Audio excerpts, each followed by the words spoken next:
บทพระคาถายันทุนพระคาถายันทุนบทนี้ใช้สำหรับสวดป้องกันอันตรายต่างๆแม้ว่าเกิดนิมิตฝันไม่ดีเกิดอาเพศสังหรณ์ใจไปในทางที่ไม่ดีให้สวดพระคาถานี้จะกลับให้เกิดเป็นความดีขึ้นและมันเจริญภาวนาไว้เถิดจะเกิดเป็นสิริมงคล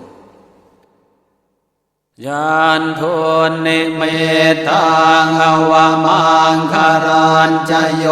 จามนาโปสกุณาสสัทโธปาปาคโหตุสุปินังอาการตังโพ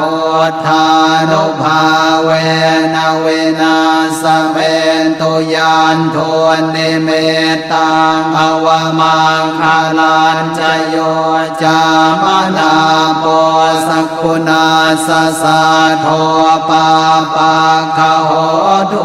สุปินังอาการตังธัมมานุภาเว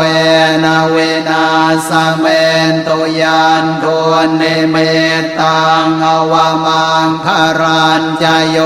จามนาโปสกุณาสสัทโธปาปาคโห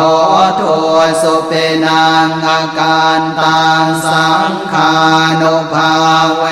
นะเวนาสเมนตุ